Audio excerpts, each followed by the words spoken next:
All right, now we're good. Okay, so today's session is called Bursting the Beginner's Bubble, and Bryan Smith, a blended learning developer from Casey's, is going to be leading us through that. But first, we do want to talk a little bit about the Tech SIG and remind folks what it is. Um, Obviously, you should know what it is because you're here. Just a reminder, though, that we do it the first Friday of every month. And we did want to let you know that we had done a need survey earlier this year. And based on the results of that need survey, we kind of developed our calendar for the rest of the year. And we did want to let you know that September 3rd, our next Tech SIG, we're going to be covering the topic of podcasting. And Jake Blanchard of Delta Perspective is going to be leading us on that one. And then on October 1st, I don't if any of you have attended a national conference before, you've probably seen the name Megan Torrance. We got her. She's going to come in and do a special session for us called Getting Agile. And it's basically talking about the agile approach to learning and development and how she does that. And then we decided in November 5th, instead of having more of a presentation style, since we've had a few of those, we're going to look at doing the technology show and tell. So you'll be getting more information about that one too. And that's one where we want to share with each other kind of what are some of the things that you've done with technology and learning over the last year. Are there some new things that you've tried, some new tools that you've used, that type of thing? So we will be going ahead and sending out more info on that and trying to get folks to volunteer to be presenters for that one. So with all of these, you'll get a notification a couple of weeks ahead of time to more specifics and to register for them. And they're all going to be set up pretty much similar to the way this one is today, with networking for the first half hour, and then we'll have the official presentation or sharing or whatever we're doing the last hour. And we have decided that because we just don't know what's happening with this Delta variant and coronavirus, for the rest of this year, our sessions are going to continue to be offered over Zoom, just like this. As we move further along in this whole weird situation that we're all living through, we'll make decisions for later as we move forward. Remember too, on September 17th is Professional Development Day. That's going to occur at the FFA Enrichment Center in Ankeny. It's right on the outskirts of the DMAT campus here.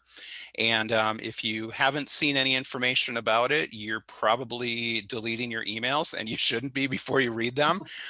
There's a lot of information out there. So go ahead, check it out, register, come in. It's a really good day to just learn what's going on in the learning and development community and what people are doing across Iowa. So that's September 17th. And we did want to just kind of talk about the ATD Central Iowa chapter and what local membership means for you.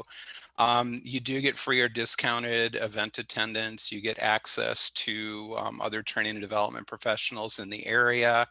Lots of different development opportunities like the Tech SIG, the Leadership SIG. And then there is the national membership also. And with the national membership, you get access to a variety of industry leading materials. I hadn't been a member for a while, but I was this year, and really good resources to white papers, to books, to a variety of different things. Different educational programs, and then discounts on conferences and different things. And just as a personal plug, me and one of my cohorts at Ruan, Penny Galbraith, are going to ATD, the International conference, and that's going to be in Salt Lake City starting the 28th of this month. So I wanted to put it out there, and if anybody else is going, I'll put my email in the chat area. Send me a message, and maybe we can meet up. Can't meet up in Des Moines, but maybe we can meet up in Salt Lake City. So would love to see some folks if there are other folks from the area going to be out there. So with that said, I'm going to turn it over to Bryan. Bryan is going to lead us through. If you read through the intro and everything, it's a very interesting topic, and we've got a large group here.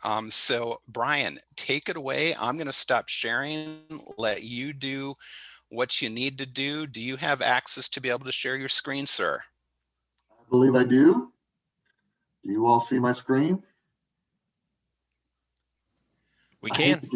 I hate to be that guy who asked, can you see my screen? But I'm going to be that guy. So be that guy, Bryan. You're good to go. Thank you. Good morning, everyone. I hope everyone's doing really well. It is a pleasure and a treat to be a part of another ATD SIG meeting. I told the last breakout group it's been a while since I've been to one of our Tech SIG meetings, but it's good to be back and good to see a big group. I know that Adam dropped a note in the chat. I would love it if you all engage in the chat and participate with me, and I will be watching that. If you have questions, please feel free to drop those in. I'm going to be asking questions as we go through, and would love it if you participate. It's good to see some old friends in here. As I told the first breakout, my boss is in here, so I have to do a good job. So anything, if you want to lobby some easy questions, I'd love that to make me look better. Thank you very much for doing that. I also have a friend of mine. I'm going to plug this. I have a friend of mine who is in Missouri. I sent her the link. I asked Adam for forgiveness instead of permission. But my friend Savannah is on here as well. So if you got to meet Savannah earlier, I actually trained her as a new teller at the bank I worked at, which has been now almost 15 years ago. And she's now in the learning and development world as well. And I'm really proud of her. So Savannah, it's good to see you. I'm sorry I haven't got to talk to you late yet. So as we get started, I want to ask you a question, and feel free to jump into the chat as we go. But I want you to think about something that you do that's very common. It's something that you're very comfortable with, something that you know. But as you were learning how to do it, you got to a point where you thought you were really good at it, when in truth, you were terrible at it. Okay, and drop that in the chat. And I'll give you an example. When I started driving, I thought I was a great driver. And I've now been driving for 26 years. And if you ask my wife, she will tell you I am a terrible driver. I still am. But even then, when I was 16, 17 years old, I thought I was a great driver. So what is it that you thought you were really good at, Aaron? Aaron says Excel. I still am terrible at Excel. Riding your bike, LinkedIn assessments, being an effective listener. Carol, that's a really good point. I look back at some of the early courses that I've built, and they were not very good. And this doesn't have to be learning development related, something you do in your personal life. Breakdance. Tammy, turn on your camera. Let's see some breakdancing, please. Nothing? No? Okay. Singing. We all have something that we do that we probably do really well now, but when we started out, we weren't very good at it. One of my other favorite stories, I have a friend of mine who is a fantastic musician and a guitar player, and she was asked by somebody who was learning, said, hey, I'm trying to learn how to be a better guitar player. I've been practicing. I want to be a great guitar player. Can you give me lessons? So they got together for their first lesson, and my friend said, what do you want to learn how to play? And the person she was teaching said, the first song I want to play is a Metallica song. Okay. You can't play a Metallica song right out the gate. You just can't do it. Smoke on the Water, maybe, but not Metallica. So we all have that one thing that maybe we were good at. We started doing. We thought we were a lot better at it, but in reality, we weren't. Okay. And so what I want to start off by saying is that in everything we do, we were all beginners once. And this is the foundation of our discussion. And I think this is important for us as learning and development professionals, that everybody that walks into our organization in some form or fashion, they're all beginners. And as we build content, as we develop online training courses, as we work on putting together in-person training. I know a lot of you, we talked in the first couple sessions that several of you guys are doing more in-person trainings. We have to keep in mind that all of our learners have been at some point beginners, or are beginners currently. And so when our learners struggled for the longest time, I thought it was them, because this content's not that difficult. What I'm teaching, what I'm building is not hard to understand. But the truth is that because everyone's beginners, everyone learns something a little bit differently. So what I want to say is, or what I want to present next is that at some point in time, as beginners, we begin to believe we know more than we actually do. Now, what I want you to do is I want you to think about, and I'm going to kind of challenge you a little bit here this morning, because I want you to think a little bit about a course you train that you developed, something you do in person, something that you've created that you feel like should be very easy to understand, that learners shouldn't have a hard time with. And I want you to keep that project in mind as we do this discussion today. Okay. So this whole theory, this statement on the slide, comes from a 2017 study by Carmen Sanchez, who at the time was with Cornell University, and Dr. David Dunning, who was at the time with the University of Michigan. And they created a study and developed and presented a study that presented what's called the beginner's bubble hypothesis. And the beginner's bubble hypothesis essentially states that as people are learning new information, they begin to believe that they understand the information better than they actually do. And as a result, they begin to make assumptions about what they are learning and what they are doing. And those assumptions are typically wrong. And as a result, they start making more mistakes that organizations have to make up for. They start to do things incorrectly. And as a result, there's more learning and more training that has to take place after that fact. Now, Aaron referenced the Dunning-Kruger effect in the chat. And if you're familiar with the Dunning-Kruger effect, it is a cognitive bias in which people with low ability in a task overestimate their ability. And that's true. This is actually something that goes on top of, or goes along with, the Dunning-Kruger effect. Okay. And they're very closely tied, because as I mentioned, the person who was one of the co-writers of the beginner's bubble hypothesis study was Dr. David Dunning, he of the Dunning-Kruger effect. So there is a tie there, but this study focuses more on as people are learning information, whereas the Dunning-Kruger effect is more just a general, I think I know more than I actually do. The phrase that the study used that I thought was really interesting was that a person's confidence exceeds their competence. So at the beginner's bubble hypothesis states that people, as beginners, we begin to believe more that we know more than we actually do. And so you see some of these quotes such as, I don't need to go through this course. I've done this. I've gone through this a number of times. I've watched someone do this before, so I can figure it out. I did the same thing at the last place I worked, which is just a great quote, because I know in the past when I've trained people, they've said, I actually was preparing for this. I was thinking about two tellers that I trained at the bank back in my first learning and development job. And one of them had been a teller at another bank for 2 years. The other one had never been a teller before in his life.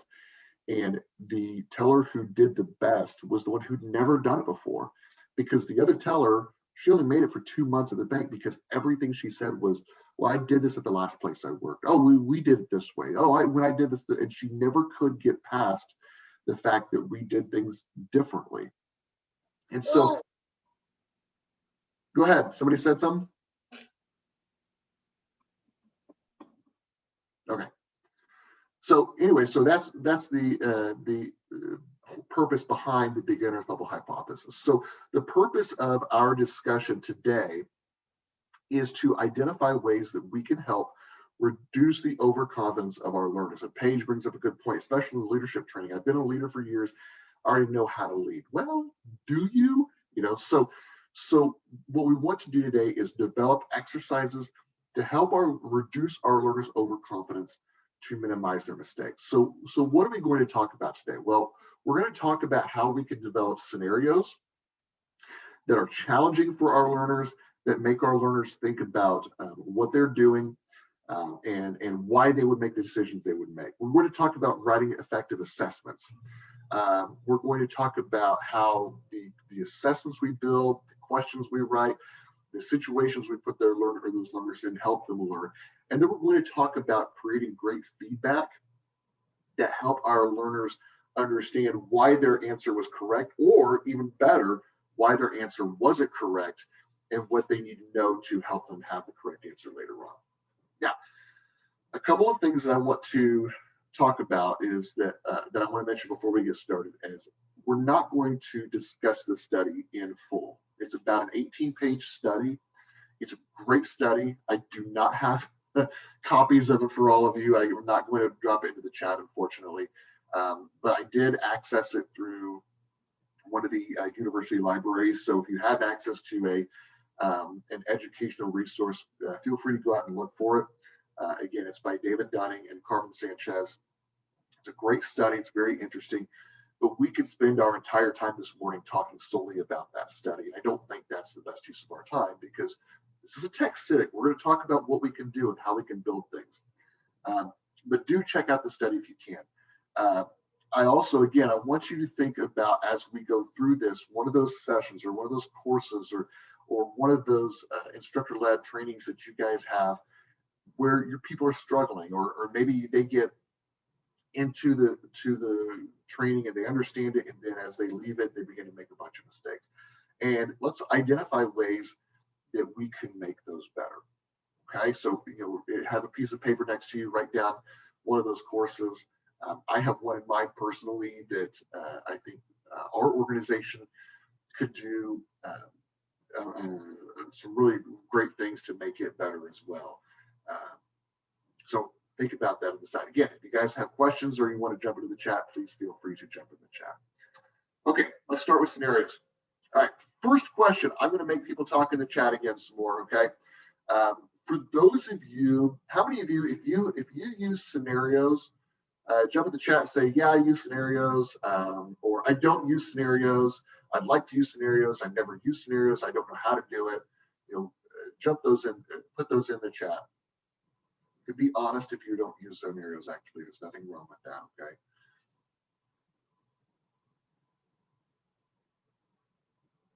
And if you're not using scenarios, feel free to explain why. No one's going to shame you or anything like that.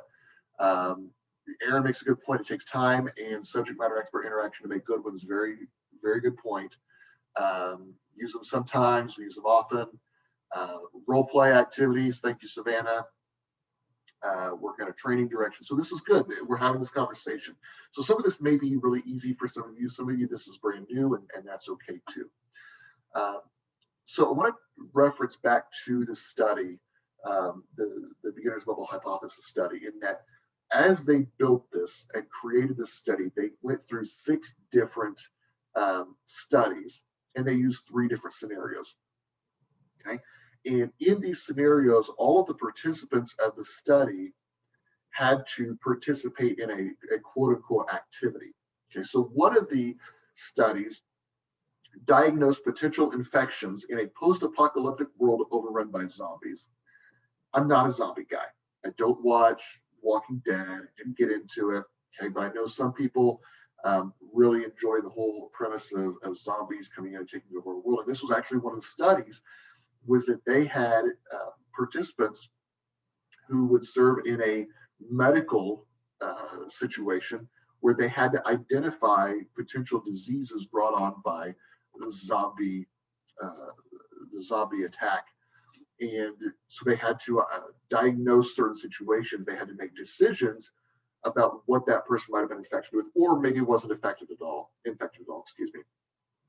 The other study that they went through was identifying 2 lie detectors, and they had to choose which lie detector to use based on different criteria to identify somebody who was lying. And so there's a lot more to those studies, but that's essentially what they had to do. And they did 2 studies of each of those. The point being is this part of the study is that in this study, they used a lot of very specific scenarios in which they put their learners in situations that they had to identify what to do. I'll be honest with you, I've been in learning development for about 13 years, and I've tried in a lot of ways to incorporate really good scenario situations. And it's one of those things where I thought, I'm actually pretty good at this, but in reality, I'm not. There's a lot of things that we can do better. And I'm glad to see that there's people in here, Carol who mentioned it, and some others who said getting scenarios from subject matter experts sometimes can be really easy, and sometimes there's a lot of challenges, or sometimes we get the scenarios and they're just not very good, so we have to make them better. So what I want to introduce you to is a model for creating scenarios, and it's called the ceta model, SEDA. This was created by Will Thalheimer. I'm not sure if you're familiar with Will Thalheimer. He's a learning development expert in our field. He's a really interesting follow on LinkedIn. He actually created a model called the Learning Transfer Evaluation Model, and it is an alternative to Kirkpatrick's 4 levels of evaluation. If you've used Kirkpatrick's, you're probably familiar with what that does and how it works. Most of you probably use it in some form or fashion. We do as well. The Learning and Transfer Evaluation Model is an alternative that excuse me, that tries to challenge Kirkpatrick's model and find ways to make it more based on task performance. And that's where the ceta model comes into play. It is a model that helps us clarify the distinction between decision making and task performance. Okay, and so what it does is it encourages learners in organizations to become decision makers, and it does that with 4 different pieces to it. So there's the situation, the evaluation, the decision, and the action. Okay, the situation is this is a great quote from his model that says, "What are the situations in which we want our learners to remember what they learned from us?" So, when we are presenting content, we're teaching, we're instructing, we've got these online courses, there's a certain thing we want them to learn, but there's also certain things we want them to be able to do. Our job is about changing behaviors. So what is it not only that we want them to learn and understand, but what is it that we want them to be able to do? That's the situation. Then you have the evaluation. It's the challenge that the learner has to start looking at the whole scenario, the whole picture. And sorry guys, I ran out of something to drink and now I'm choking up. But what's the evaluation is, they need to look at the entire picture, and then they make a decision based on what they've evaluated. And then from that decision, they begin to take action into what they're doing. Now, realistically, not every scenario we create is going to have all 4 of these. But ideally, if we build strong scenarios and we build them well, and we create these really valuable situations for our learners, or really valuable scenarios for our learners, they will be able to go from this is where I'm at to this is what I'm going to do. All right, so we have an example here. I'm going to put out a challenge here. I want you guys to jump in the chat, and I've left it on the top so you can see the situation, the evaluation, decision, and action. I want you all to tell me, with this scenario that we have on the screen, how many of those 4 items are addressed. Okay, so an older middle-aged man enters the ER. He is an alcoholic and is complaining about lower abdominal pain. All right, so which of these 4 items are addressed? And I'm going to put myself on mute while I cough a little more. Sorry.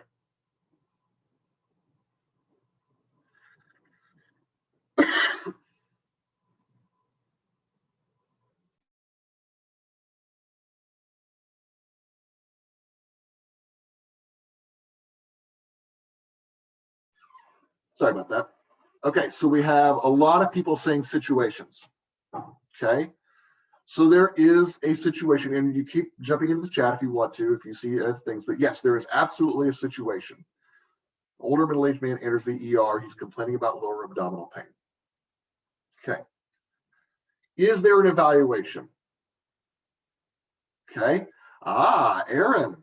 Okay, so here we go. Is there an evaluation that takes place here? Well, this scenario actually limits the evaluation piece of this. So I think, Aaron, you're on the right track, but I'm going to kind of reverse it on you. If a gentleman walks into the ER and says, I'm having really bad lower abdominal pain, and by the way, I'm a drunk, I'm an alcoholic, that doesn't happen, right? I mean, that's not realistic. And so to Aaron's point, there has to be some evaluation. How do you determine that this individual is an alcoholic? Maybe it's by his mannerisms, maybe it's by his general presence, but you have to make a determination. You have to evaluate him and allow the learner to determine that yes, he in fact is suffering from alcoholism, or he is in a state of inebriation, whatever the case may be. As this scenario is written, you're reducing the amount of evaluation that could take place. You still have to make, well, that's true, and I'm sorry, Jennifer, I shouldn't have said that, and I that's why I backed off when I said that, so I apologize. But there's still evaluation as far as what is causing the lower abdominal pain. But it could be that the fact that he is an alcoholic does have some type of effect. So that's a good point. So if he walks in and he is inebriated, that could be a one-time thing. If it is a disease that he struggles with, then that could change the dynamic of what the lower abdominal pain is. We also don't have any decisions that take place in here. So this scenario would allow the learner to have to make a decision about what is wrong with this individual. And then action is what would have to take place to treat the patient. I do think that, especially for myself, when I create scenarios, I have a tendency to leave some of these pieces out, especially the action, because I think, especially building online trainings, it's easy to say, well, what would you do in this situation? The learner makes a decision, but then there's not actually following through with any type of action. So the idea here is to create scenarios that allow our learners to not just identify the situation, make a determination of what's the entire big picture of what's happening, but also to make decisions about what to do and then actually go through the process to do that. What's interesting about this study that was presented is that as the learners were going through these scenarios, they had 60 repetitions. So they would see 60 different people in this study, in this scenario. And by about the 12th repetition, their overconfidence increased dramatically. And I don't have a table on my screen, but if you can see me on camera, they would kind of be trucking along. About 10 or 12 attempts through, their overconfidence would increase. But their actual success rate was not very good. Okay, so the idea here is to create scenarios that are challenging enough to make the learner learn as much as they possibly can in that situation and be challenged with real life situations and then what to do and then actually go through the process of doing them. Repetition is great, but we need to create variety. And so I think it's okay to understand that it's okay if your learners go down the wrong path. I don't know about you, but I know when I've facilitated trainings, especially in-person trainings, and I had a learner who would go through a process and they would get it wrong. They would get really disappointed in themselves. They'd get really frustrated. I should understand this. I should be doing this. I should be okay with doing this. But I think there's value in helping our learners go down the wrong path and get questions wrong. There's nothing wrong with that. So I'll give you an example. I work for Casey's, and at Casey's, one of the items that we sell is alcohol. Okay. And, there are a lot of rules and restrictions and federal laws and regulations about selling alcohol to people. And if the people in our stores are selling alcohol to people they shouldn't be selling it to, there are a lot of big issues that come not just to Casey's, but also to those individuals. So if we put our learners in a scenario where they have to make decisions about selling alcohol to a minor or selling alcohol to someone who shouldn't be, who's already in a state where they shouldn't be purchasing more alcohol. If we put them in that scenario in a course and they get it right, well, that's great, but they still need to understand what the consequences are. So if we put them in a situation in a training course and they get that scenario wrong, then they better understand what to do correctly. Because if we give them these scenarios and they get everything right, that's going to increase their overconfidence. So we need to challenge them and help them learn and help them understand that it's okay if you got this wrong, because it's important for you to see what happens in the event you do get that, you don't do it right. Okay. All right. So any questions that anybody has about scenarios? Do you feel like that's a good conversation? Do you feel like it's been helpful? Jump in the chat. There's a little bit of chatting going on, but I need some more interaction here. This is hard. All right. So feel free to jump in there. Okay. So if you have any questions, please feel free to jump in and let me know. We're going to move on to assessments. Now, and good point. I learned so many things from mistakes. I look at them as learning opportunities. I love that. So thank you for doing that. All right. In the studies, there's a quote that says, participants were given a short quiz to ensure they understood the task they were about to perform. That actually happened before the learners in the study, before the participants in the study actually went in to do the scenarios. So what would happen is they would go in to participate in this study. The people who were participating would be presented information they needed to know to do the study, and then they would be given assessments. So assessments are important, and I expect that most of you have some type of assessment built in. So Don, there's a poll question here, right? Do you need me to turn it over to you? There's a poll question. All right, so how do you most often assess a learner's knowledge? And go ahead and jump in and answer that for me. I'll answer it too. We'll give you a minute to answer that.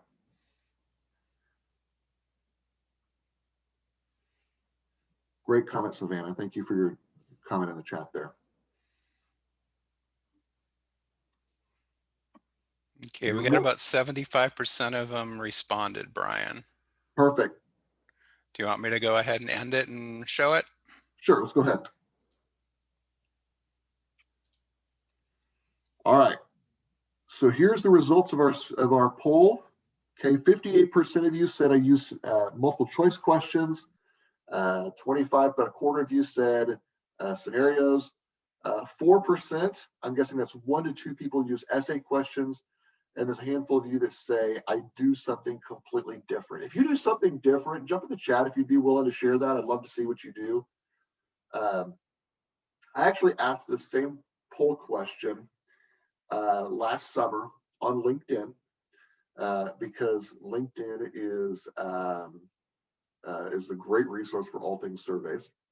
And almost half of the people participating said they use multiple choice questions. A little larger group said they use scenarios. A handful of people said they use something different.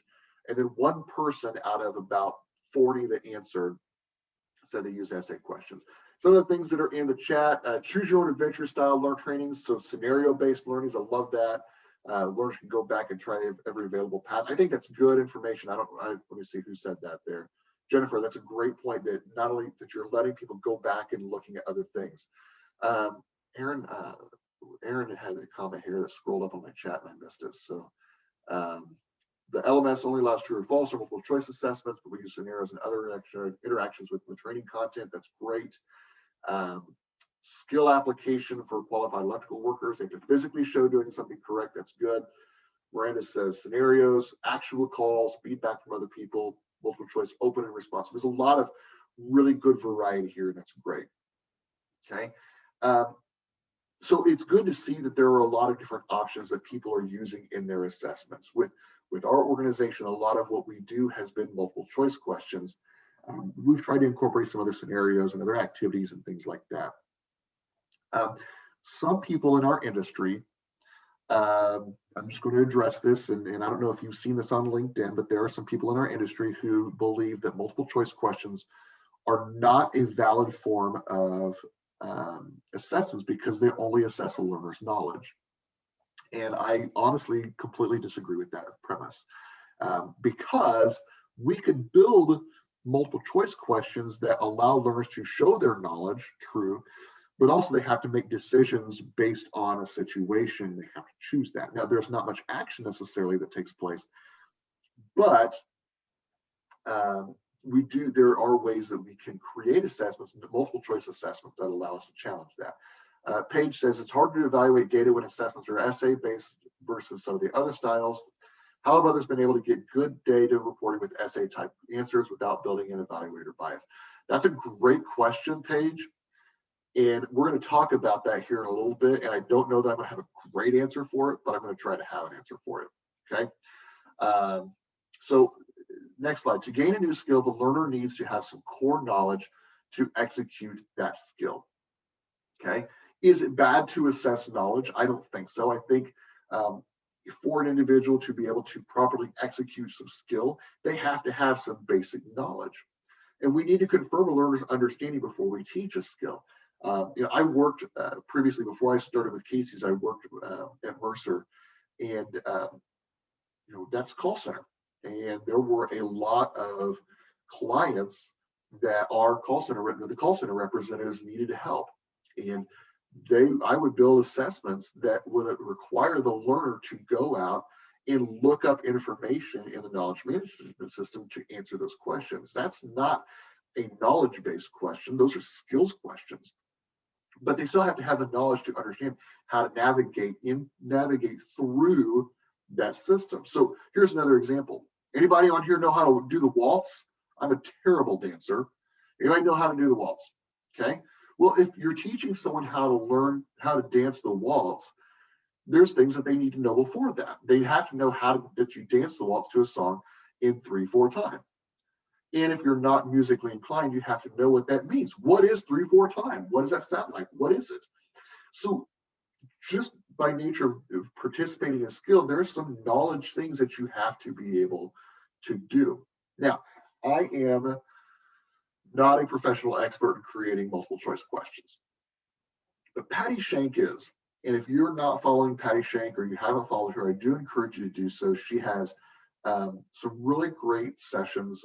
She does in-person facilitating sessions on creating multiple choice questions. She's fantastic. If you're not following her, write her name down, go find her on LinkedIn, look at her website. She does really amazing things on there. And so we're going to talk about a few bullet points that go along with creating strong multiple choice questions. And I'll show you some examples of what that looks like as well. But these all come from Patty Shank's work. Okay. So first, your questions must tie to your course objectives. So every course has a purpose. Why in the world are we having our learners go through this content? And every question you ask at the end has to tie to your course objectives. I'm very guilty of building a course and doing an objective or doing an assessment at the end and saying, well, I got to have 10 questions. And if I don't have 10 questions, it's not going to be a very strong assessment. Well, that maybe isn't necessarily accurate. As long as every one of those questions ties into the objectives of the course, that's the most important thing. Okay, so let's look at an example here. Okay, what is a team's goal in a baseball game? Okay, to get as many hits as possible, to score as many runs as possible, to score more runs than the other team.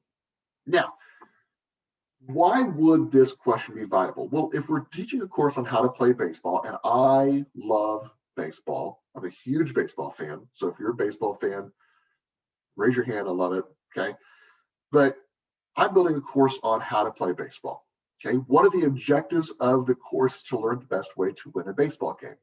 So would this question, what is the team's goal in a baseball game? Would this question be a question that would meet the objective of this course?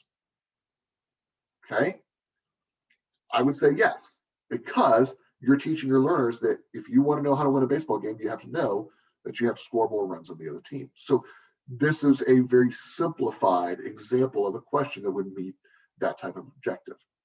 Okay, what else? Your questions must be clear and concise. They must be easy to understand. They must make sense for the learner. So I'm going to show you another question here. I love this one. This is one of my favorite questions. There are a number of statistics teams use to determine success and failure on the field. Which of these statistics is the best representation of how frequently a batter gets on base? Batting average, OBP, and BABIP. Now, jump in the chat and tell me what is wrong with this question. Yes, there are things that are wrong with this question. There are at least 2 things that are wrong with this question. Okay, so jump in the chat and tell me what you think is wrong with this question.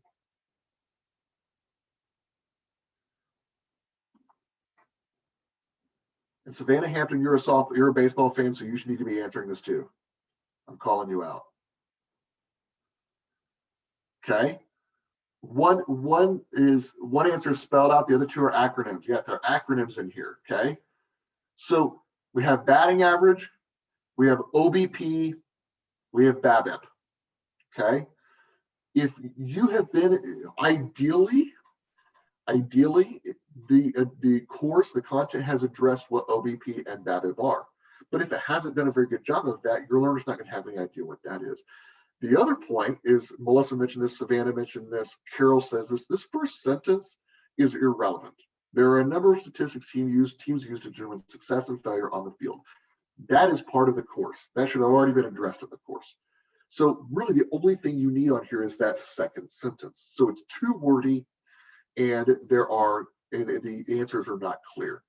Okay, so which of these statistics, the best way to write this question would be, which of these statistics is the best representation for how frequently a batter gets on base? Batting average, on base percentage, or batting average on balls in play?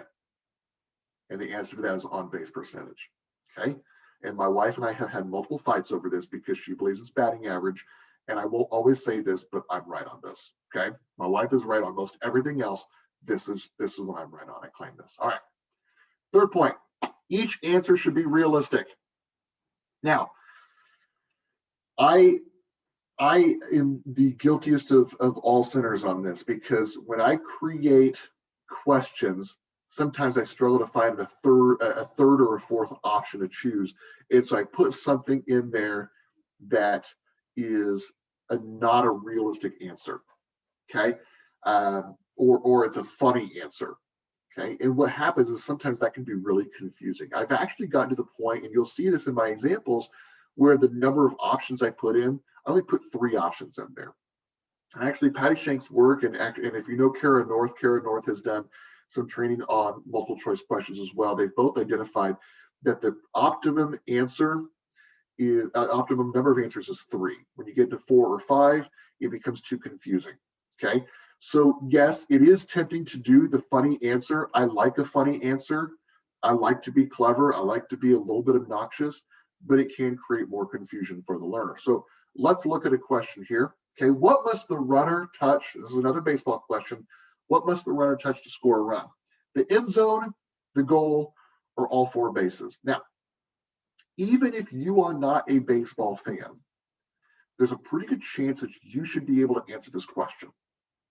Okay, because if you know baseball, you probably know that they have bases. An end zone is football. A goal is soccer. Okay, or the true football, depending on how you see it, or basketball. People try to score a basket, try to score in the goal. But that's not how you touch the score, what you touch to score a run. So all 4 bases. This is an easy answer, so to speak. Okay, so we need to make these questions more challenging and try to make them so our learners have to actually think through the answer they choose. But we need to make it easy for them to understand the question and understand the content so they can make the proper decisions. Okay, again, I encourage you to reference Patty Shank's work, or if you can find the course Multiple Choice Mayhem that Kara North and Sean Hickey have done, it's fantastic.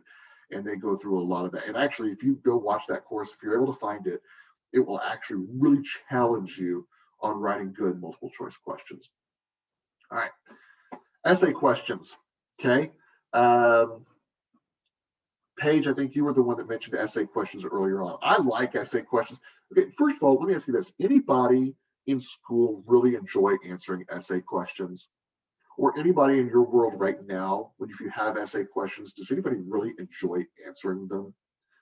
Okay, most of the time, Jessica, Jessica and Jen are ruining my point here because they love essay questions. Come on, Most people hate essay questions, okay? I enjoyed essay questions. They were challenging, okay? But,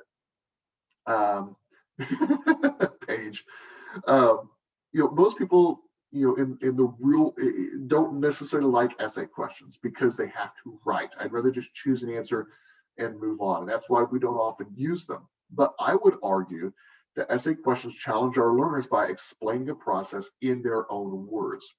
Okay. And I think that's really key in creating good information, is that we make them describe something, because it helps them learn better. So I'm going to show you an example of how you can make this work in an e-learning. So this is a slide in an e-learning. This is not the real question, but this is an example of how I created an essay question. Okay, so here's the question, and this is a storyline. I know some of you, we talked earlier, use storyline. Some of you probably use Captivate, or maybe you use Lectora. The general principle you should be able to do to use this, but what we have is the question: explain the process you would use to adjust a customer's misapplied payment. And there's a text box. The learner would click on there and they would type in their information. Okay. And once they were done, they would hit submit. Now there's also a hint button down here where you could click on that. It would give them a little bit of a clue to help them understand how to answer the question. But the idea here is they would answer the question and they would hit submit. And then once they've done that, then the answer is going to come up. And you can see there's kind of a long answer, but the bolded information is the information that they need to understand, or the part they need to have actually described in the answer. Okay, so in this, they should search for the customer's payment by amount and payment date. Then they would use the accounting system to reverse the misapplied payment, then apply the payment to the correct amount account and backdate it to the correct date. Those are the three things that need to be included in their answer. And what this does is it allows them to compare and contrast their answer and have better understanding of it. Now, this is how I built this in Storyline. Okay, so here's your question slide. There are two additional layers down here in the bottom right-hand corner. There's a hint layer and there's an answer layer. Okay, if they click the hint button, it's going to show the hint and it's going to say, this is how you would be able to create, this is how you show a layer that says, this is a little hint toward the answer. And then you have your answer slide, which would show this on here as well. Okay. There's a lot of conversation in the chat about multiple choice questions, about how they're challenging. There could be two possible answers. And so this is a way to identify good answers that allow the learner to not be, they don't have the risk, to Ann's point, of putting two possible answers. They can explain the answer in their own terms, they can understand it, and they could have try to identify the true answer and how they would do this task. Adam's point, I recently started using these types of interactions as well. They're good for allowing the learners to make mistakes. There's a level of trust involved, since it's tough to police the learner just putting ASDF and clicking the compare button. So this is a really good point here, because there are a couple of challenges with essay questions. Okay, here's another example of what this looks like. But there's two drawbacks to essay questions. One is, how do you grade them? Okay, depending on what your learning management system does, it's very challenging for your system to grade it. I can tell you that the LMS that we use at Casey's would not allow us to grade these. Okay, there are options. Okay, so if you use some type of data collection system, perhaps your LMS allows you to collect data on essay questions. That would be great. I know somebody in the chat earlier on said that that was not an option. But I throw them in there, just not even to grade them, but just so they have a practical application. So Adam's got a good point here. It allows them to understand the answer, but it's not a graded question. It takes some of the pressure off of that as well. If I have to get this right and I don't get it right, then I'm going to fail. Well, not necessarily. Okay. If you use XAPI, that is a way that you could actually collect that data. And our organization, and me specifically, and one of my peers, Karen, and I are going to hopefully do the XAPI cohort that's coming up next month, and we can find ways to collect this data, and then we can pass that on to supervisors or to store managers or things like that. Okay. The other question is, how do I hold the learner accountable? How do we make sure that they're not doing ASDF and moving on? Well, the honest answer here is, if learners care about learning, they're going to make the effort. Okay. And if they don't care about learning, any of the content that you build out for them is not going to make any difference to them whatsoever. They're just skipping through, they're not paying attention, they're not going through the effort. Jessica, your question, they need to be graded, or could it be used for them to visualize the change? I think you just use it to visualize the information. They have a better understanding. If they are actually making the effort, they're putting the answer in there, they're going to be more successful. Okay. Keep in mind that essay questions can help overconfident learners see their mistakes. They can visualize them. Okay. We've only got about 15 minutes, so I want to get through the rest of this because we do still have a lot of information here. So this is an example of a scenario that I've built.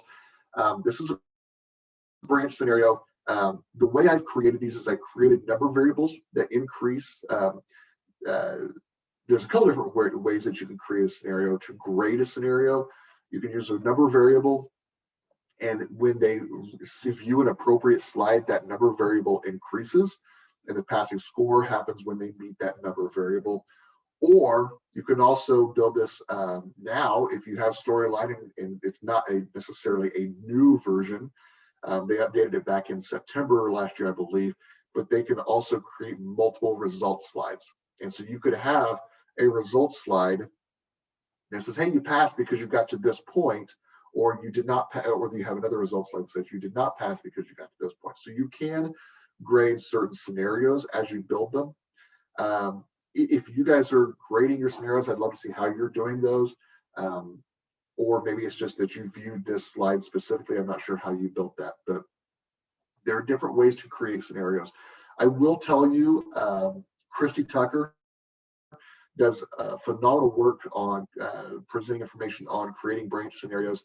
I saw her session at DevLearn last year. It was extremely helpful, extremely informative. So check out Christy Tucker's work. If you are building scenarios and you're struggling with them or making them clean, check out her work. I will tell you, this is a scenario that I built for a course for preventing fraud from taking place in our stores. And the challenge is that there's somebody, and it's not a zoomed in picture, but there's somebody who's calling in and asking questions, and then the learner is having to choose a situation to prevent them from actually giving out incorrect information. This course actually helped reduce the fraud that took place in our stores over the course of about 6 months. So scenarios are great ways to build situations that are real life, real world situations that challenge our learners. Okay. And we still need to talk about feedback. So I'm going to kind of move on from scenarios, but I'd love to chat with you later on if you have questions about scenarios. Okay. All right, let's talk about feedback. Learners learn by receiving feedback on what they did well and where they can improve. So in the Sanchez and Dunning study that we've been talking about here, the learners, the participants, received immediate feedback on what they did. So what I'm going to do is I'm going to show you a few examples of feedback, and I want you to jump into the chat, and I want you to rank that feedback from 1 to 10, a scale of 1 to 10, 1 being the worst, 10 being the best. Don jumped in here and said, check out Short Sims. It's a different take on scenarios that utilizes a lot of things that I'm talking about. Great, I will check that out as well. So thank you for doing that, Don. All right, so here is an example of feedback that shows up in a course. And I want you to rate this feedback on a scale of 1 to 10. 1 is, this is not great feedback. 10 is, this is amazing feedback. Lots of 1s. Yeah, I would rate this as a 1. Why is this a 1? Someone tell me why this is terrible feedback, please.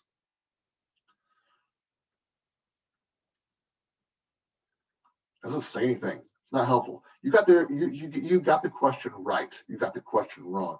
It doesn't give you any information. It's red and green. Melissa, I like the, do you not like Christmas? I don't know why is that bad? I'm kidding a little bit, but I would like to know why your feedback on that. But everyone's saying it does not give any information, does not provide any reasoning. It doesn't explain why it's right or why the question is wrong. Now, I'm going to make a confession here that I use this type of feedback in assessments for way longer than I should have, because it's easy. And if you use storyline, this is the standard. Okay. And for people who are brand new to learning and development, this is not good feedback. This is common. They do, oh, this is acceptable. This is how I build this. And so that's why this is easy. Carol mentions people with color blindness may not be able to distinguish the small white text. It's hard for people to see with those colors. So thank you for mentioning that. I clearly need to go back and watch Carol's accessibility session from back in May. So yeah, I will get on that, because that's a good point.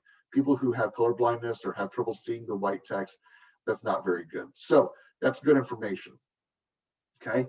But this provides no value. It provides no information. But as beginners, if you're learning how to build feedback questions and you see this, it's possible that you use this and you don't even realize it's not very good feedback. Okay. How about this? Okay. Multiple choice question. This is the OBP question again. Okay. Correct. OBP is the best representation of how frequently a batter gets on base. Incorrect. OBP is the best representation of how frequently a batter gets on base. 1 to 10, what do you think here? Paige says a 6. I'd like 5. I'd like to see your reasoning too. I want you to give me some feedback as to why as well. I'm pushing buttons here a little bit, trying to get some more feedback. I often find that the easier it is to create learning for the trainer, the less valuable it is for the learner. That's a really good point. Still doesn't tell what the acronym means or why it's the best choice. Confirms the right or wrong answer, but not the why. Nicely gives you the right answer, but it still could include the why. Okay, so it doesn't explain the why. Okay, I would rate this about where a lot of you did, 4 or 5. Okay, and I have a different reasoning why. Okay, why I rate this lower. So all of you say, well, this doesn't really give any feedback as to why it's good. Okay, and I would agree with that entirely. Okay, the difference is, and I think Megan, you're kind of getting to this. Okay, the reason why I don't like this is because it gives the correct answer. And I'm a little bit obnoxious with this.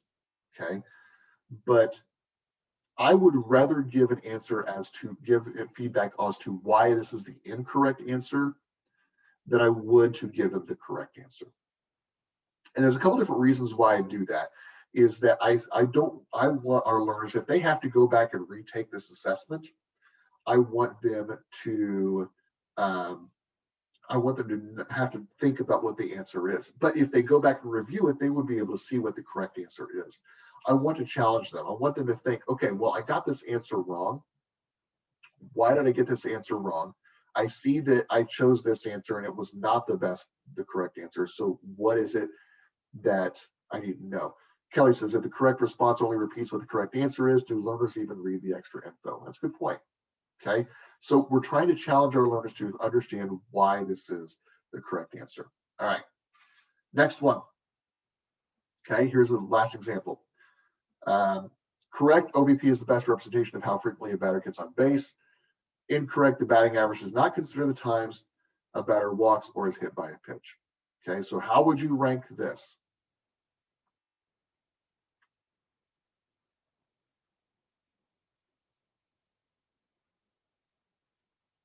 Better. It's an 8. 7 does not explain the acronym, what it stands for. It tells what in the incorrect answer, it tells why. The correct answer, it does not actually.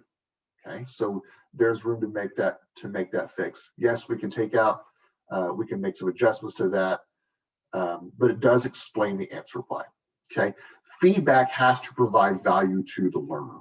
If we tell a learner they're right, but we don't explain why, they can't apply their reasons in an exercise. And if they think they know the answer, and this gets back to the idea of helping our learners to reduce overconfidence, if we can help, if they think they know the answer, but they don't know the answer, or they don't know why it's the right answer, then they're not learning. They're still making assumptions. Hey, they got a 33.3% chance of getting this question right.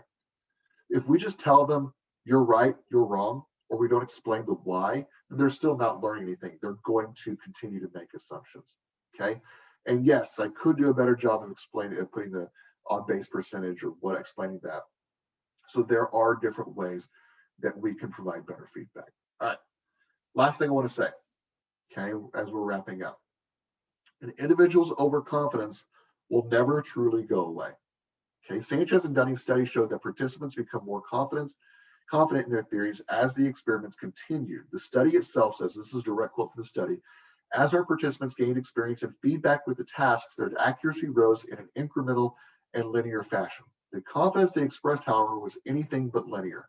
However, that confidence soon leveled off as accuracy continued its steady rise. Accuracy never matched confidence, however. In an unexpected finding, we discovered that confidence began another increasing trend after a pause that ultimately kept people roughly at a constant level of overconfidence as they entered the task. Okay? The whole point of this is that we're never going to get rid of a learner's overconfidence. The goal here is to reduce it, to challenge it, to help our learners understand that there is more that they need to know. The key to mitigating overconfidence and preventing it from causing major mistakes is to ensure that our learners have all the tools necessary to understand their jobs to the best of their ability. And if we take away assumptions and carelessness, then our learners will be better off. Savannah, it's good to see you. I know you have to jump off, and I know we're running out of time here. So I want to just wrap up by saying, if you want to chat more about this, you want to have more conversations, my email is on here, brian.smith@caseys.com. I'd love for you to send me a message. If you want to connect with me on LinkedIn, I'd love that too. Surprisingly, there are a lot of people named Bryan Smith on LinkedIn. So remember, it's with a Y, B-R-Y-A-N. It's Bryan Smith 16. I'd love for you to connect with me, and hopefully we can chat more and have more conversations. So thank you all very much. I hope this was valuable to you all. If you have other questions, please feel free to reach out. And I want to say a huge thank you real quick to Don and to Adam for all of their help with this process. You know, a lot of you guys may not realize how much work goes into this on the back end, but there's a ton of it. And so Don and Adam were huge on that. So thank you both very much for all of your help. Well, thank you, sir. Great job. Really appreciate it. I know the first thing I'm going to do when we hang up from this is I'm going to go start following Patty Shank, because I suck at multiple choice question writing. So that will be a huge help. But really interesting thoughts and concepts, and love the idea of making things challenging. You know, I've always been, oh, let's make it easy so they can get through and their feelings don't get hurt. And challenging and thinking is pretty important. So thank you very much. And as Adam said, we will have this recording available to you if there are parts that you want to rewatch. I know we are scheduled to be done at 9:30. Brian, I don't know what you've got on your calendar, but if somebody does have a question and we want to stick around for a couple minutes, we can do so. Otherwise, everybody, thank you very much. Be on the lookout for the announcement for the September session on podcasting, and hopefully we will see you then. Adam, do you have any final wrap-up or comments here? I do not. Thank you very much, Brian, for coming in and joining us today, and have a fabulous Friday. I hope to see everybody again next month. Okay. Thanks, everyone.